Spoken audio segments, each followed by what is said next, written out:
Hey everybody, just real quick too. Another thing about the whole, using our, food, water, utilities against us is what do you think is going to happen when, let's say Phoenix? I think there's approximately 3 to 5 million people living there in the greater metropolitan area.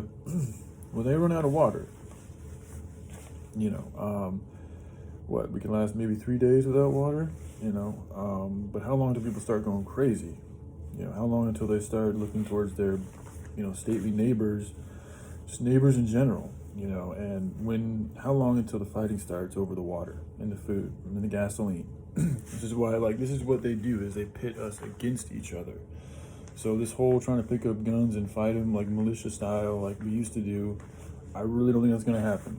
People are way too disorganized and people are way too reliant on the system, and they're not creating any type of cohesive organization within themselves and an infrastructure within themselves. Until that happens first, then trying to talk about it, paying attention to picking up guns and stuff like that is just really falling into the bait they want you to fall into, which I think is a trap. So just be careful with that. I'm not saying it's not bad to have these things to defend yourself. I'm just saying don't focus on standing up and just picking up a gun as the answer.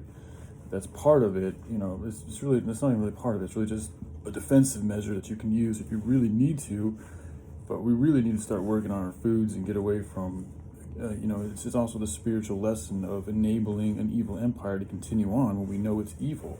The jobs that we perform, the cities, the way that they're functioning, the resources, the way that they were gathered, all that stuff has a taint to it that we need to cleanse, I think.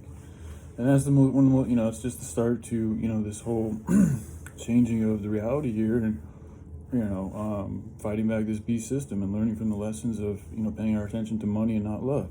So just remember, they're trying to get us to fight amongst each other. So be careful with anybody who's promoting any type of aggression, because that's what the demon wants, because it's real easy to manipulate aggression and turn it to use it.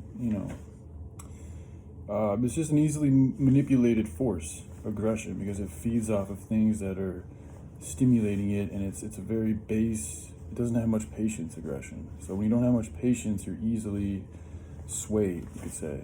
So all right, I love y'all. Have a good day. Bye.